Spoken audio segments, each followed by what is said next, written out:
A Roman emperor who was forcing powerful senators to watch him with their wives, sleeping with his own sisters, and turning the palace into a literal stage for sexual humiliation. Out of every Roman emperor ever, one name is legendary for being completely insane: Caligula. The stories about this guy are wild. But what if I told you it might all be a lie? Was he actually a monster, or was this the biggest smear campaign in history? Today, we're diving into the craziest stories about Caligula to find out what is real and what is fake. To understand how things got so bad, you first need to know that Rome actually loved this guy at first. Born Gaius Julius Caesar Augustus Germanicus, he was the son of a super famous and popular general named Germanicus. As a little boy, he was the army's mascot, running around in a tiny soldier's uniform with miniature military boots, or caligae. That's how he got his famous nickname, Caligula, which literally just means little boot. But his childhood was a total nightmare. His dad died under mysterious circumstances, and it was likely poison. The paranoid emperor, Tiberius, then had his mother and 2 older brothers exiled and starved to death. Caligula was spared, but he had to go live with the guy who literally murdered his family and pretend to be the perfect, obedient kid just to survive. Someone who knew him said, "Never was there a better slave or a worse master." So when Tiberius finally died in 37 AD and 24-year-old Caligula became emperor, the entire city of Rome went absolutely insane. The scary times were over. He started by giving out cash to the Praetorian Guard, freeing political prisoners, and throwing insane parties for the people. Everyone loved him. The Senate praised him. For 7 months, everything was perfect. Caligula was a hero. And then, it all went wrong. In the fall of that same year, Caligula got super sick with something they called a brain fever. He was basically on his deathbed for weeks, and the entire empire was freaking out. He survived, but the guy who came back was not the same guy.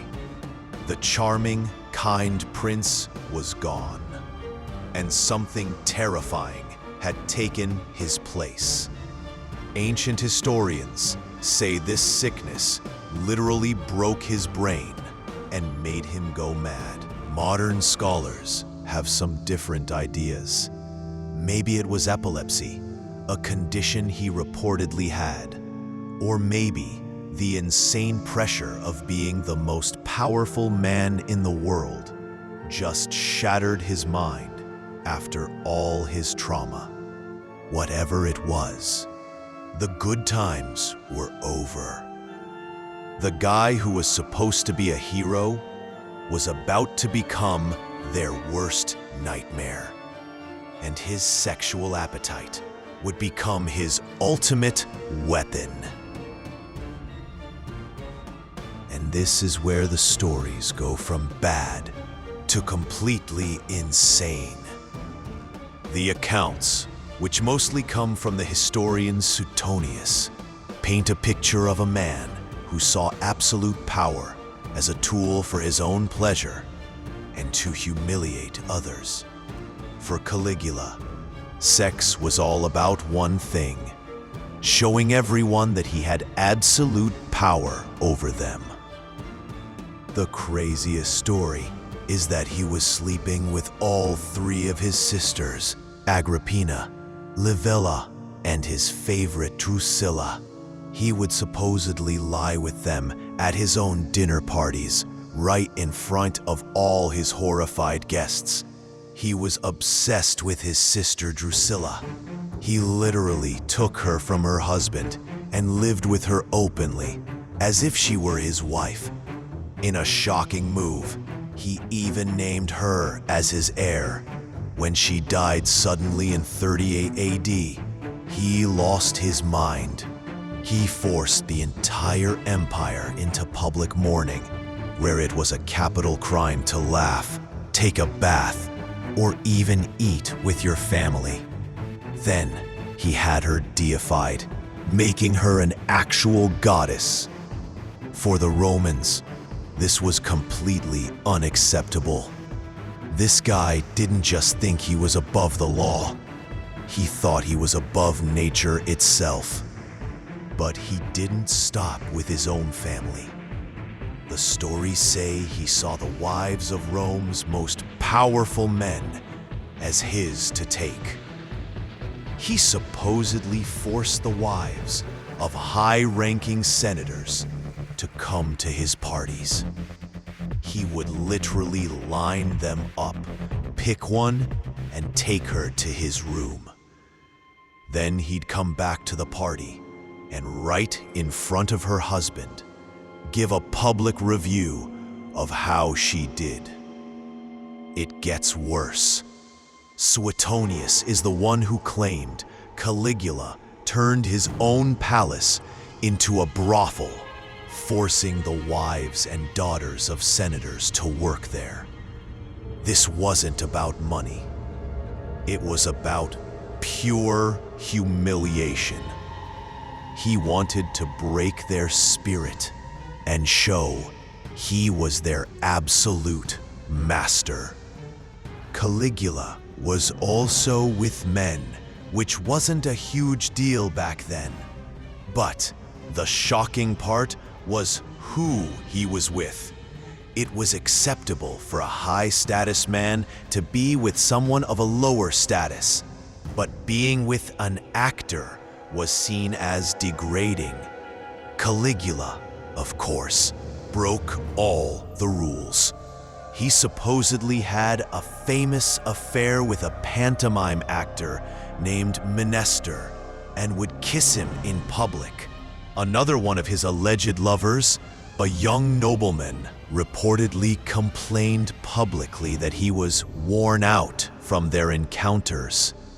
Caligula was showing everyone that their social status meant nothing to him.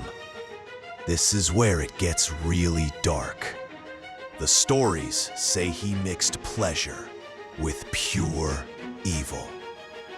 He would apparently whisper to his lovers while touching their necks, "This beautiful throat will be cut whenever I give the word." That is terrifying. He also supposedly loved watching people get tortured and executed, sometimes even during his lunch break. It was all a performance to show that he could give life and take it away whenever he wanted. You can't act like this and expect to be emperor for long. He made an enemy of everyone. He laughed at the Senate and even famously threatened to make his favorite horse, Incitatus, a consul. But his biggest mistake was messing with the Praetorian Guard, his own bodyguards. He constantly insulted them, giving their tribune, Cassius Chaerea, humiliating passwords like Priapus or Venus, references to sex gods. So in January of 41 AD, after less than 4 years on top, it was all over.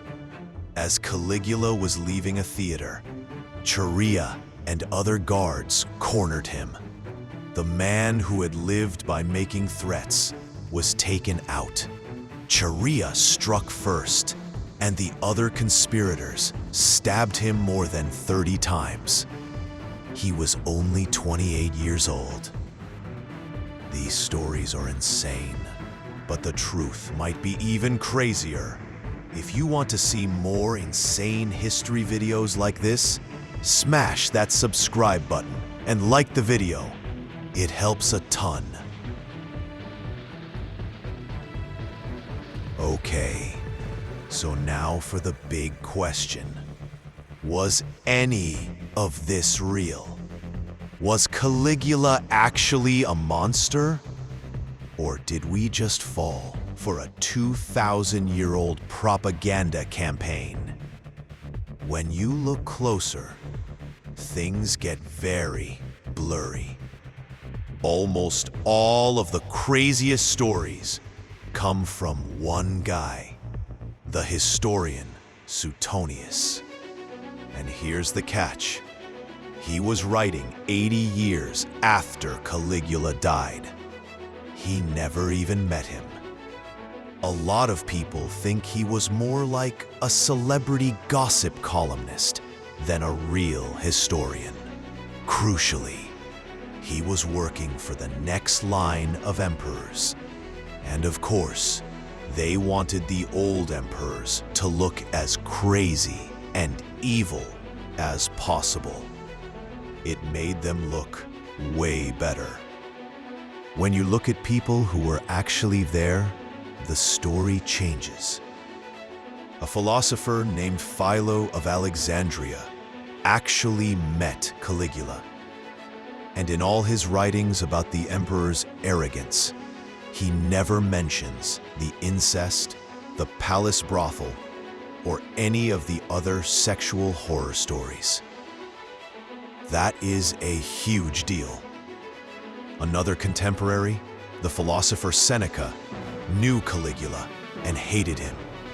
But even he never talks about the famous incest stories in his attacks. The historian Tacitus, who wrote before Suetonius, only treated the incest claims as rumors, not facts. In Roman politics, accusing your enemy of crazy sexual stuff was like a standard, dirty trick to ruin their reputation. The men who killed Caligula had to justify it. Killing an unpopular emperor is one thing, but killing an incestuous, depraved monster? That makes them look like heroes who saved Rome. So what's the real story? The truth is probably somewhere in the middle. Caligula was almost definitely a cruel, arrogant ruler. His traumatic childhood and getting unlimited power probably made him erratic and a tyrant. I mean, his own guards killed him, so he was obviously a really bad guy. But the most insane sexual stories, the orgies, the palace brothel, sleeping with his sisters, that's almost certainly an exaggeration, or just plain fake. It's textbook political character assassination, designed to create the perfect villain. The Caligula we know today isn't a person, he's a legend. He's a cautionary tale about what happens when one person gets way too much power. The stories are still told, not because they're necessarily true, but because they are a terrifying reminder of how easily things can fall apart. The man is gone, but the myth they created is eternal.